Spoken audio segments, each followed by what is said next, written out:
আপু ভালো আছেন? জি আলহামদুলিল্লাহ ভালো আছি। আমাদের ডাকলেন কেন? সমস্যা কি বলেন তো? আপনাদের ডাকছি যে আমি একটা ডিপোজি মেয়ে, আমার ডিপোজ হয়েছে 5 বছর হয়েছে। আমি এখন গার্মেন্টসে চাকরি করি। আমার মা বাবা খুবই গরিব, কিন্তু এখন আর চাকরি করতে পারতেছি না। ভালো লাগতেছে না আমার। আমি চাইতেছি আমি বিয়ে বসতে, আমি একটা মনের মানুষ খুঁজতেছি যে আচ্ছা, আমি পর্দাশীল, আমি এরকম পর্দাশীল একটা ছেলে মানে দেখা যায় খুঁজতেছি। যে না পাঁচ ওয়াক্ত নামাজি ধর্মের পথে যারা আছে এরকম ছেলে যাচ্ছে। জি, আচ্ছা, এখন এরকম কেউ যদি আমার পছন্দ হয় তাহলে আমি বিয়ে বসবো আর কি। আপনার সেজন্য বাড়ি কোথায়? গ্রামের বাড়ি কোথায়? গ্রামের বাড়ি কিশোরগঞ্জে। ও আচ্ছা, আপনি থাকেন এইখানে নাকি গাজীপুর কোন বাড়িতে জি, থাকেন? কোনাবাড়িতে চাকরি করি, এখানে থাকি। এখানে থাকেন। আচ্ছা, আপনার ফ্যামিলিতে আর কে কে আছে সদস্য? ফ্যামিলিতে আমরা 3 ভাই বোন, 2 বোন, 1 ভাই। আর বাবা নাই, মা আছে। আর সবাই গ্রামে থাকে?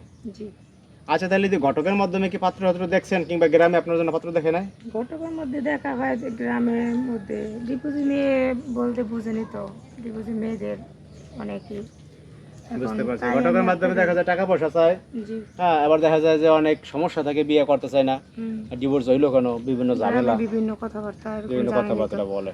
সেজন্য আপনাদের ডাকা আর কি। আমি একজনের কাছে শুনছি যে অনলাইনে পাত্র পাত্রী অনলাইনে চাইলে পাত্রপত্তি নাকি। পাওয়া যায়। আচ্ছা, হ্যাঁ, সেজন্য এই আর কি। মানে এখন কি ধরনের পাত্র আপনি খুঁজতেছেন সেটা তো বললেন যে আসলে পাঁচ ওয়াক্ত নামাজি। বুঝতেছি যে মানে বেশি টাকা পয়সা লাগবে না, মধ্যবিত্ত হলেই হবে।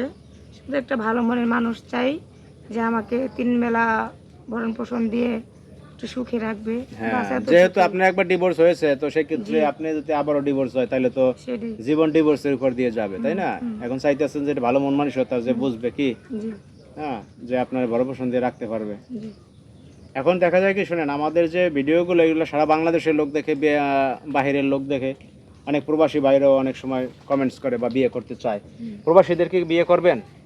অবশ্যই করবো, কেন করবো না? যদি ভালো হয় তাহলে করবো না। বাস এটা কি মানুষ না?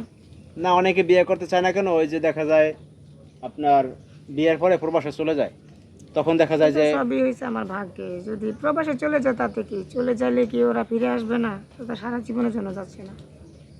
দেশি হোক প্রবাসী হোক আপনার কোনো সমস্যা নেই কি? না না, সমস্যা নেই। আচ্ছা আপু, অনেকে আর বউ চলে গেছে, বউ মারা গেছে, এরকম কোনো ছেলে বউ হলে সমস্যা মারা আছে? গেছে, বাচ্চা আছে, সেটা আমার সমস্যা নাই, কিন্তু বউ চলে গেছে, সেই বউ আবার ফিরে আসে, এরকম সংসার না।